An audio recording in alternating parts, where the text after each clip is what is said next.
So this is a terrible idea whose time has not come. It's the National Guard. First of all, you'd have to federalize them into this kind of role. States are going to be very resistant to having their National Guard used in this way. Second of all, they absolutely have no training to deal with law enforcement in this kind of manner. In fact, there's a federal law, Posse Comitatus Act, that prohibits the National Guard from being used for law enforcement. Now, the administration might argue they're being used to enforce federal law, not civil law in the state, but I think it's still a grave question mark.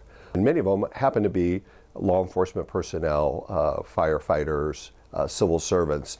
To think that you would pull them out of their very important civilian roles to have them do a job for which they were not trained, in which they could expose themselves, in which many of them won't want to do, is just really a misuse of their commitment to serve the country as guardsmen. Yes, we have the Posse Comitatus Act actually prohibits using military personnel to enforce civilian laws, and there's a reason for that, because this country was founded to remove oppression of the king using military forces in civilian communities.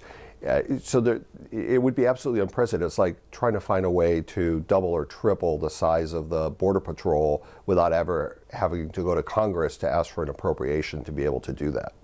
Well, the president has been so eager to demonstrate that he's making progress on his campaign commitments, especially commitments for things like building the wall and removing undocumented immigrants from the country, that they're trying to figure out how to circumvent having to actually go to the Congress to pass a law, to get an appropriation, to implement policies and organizations that already work. So in their haste to try to figure out, is there a faster, quicker way to do this, they're coming up with all sorts of what would be considered completely out-of-the-box ideas.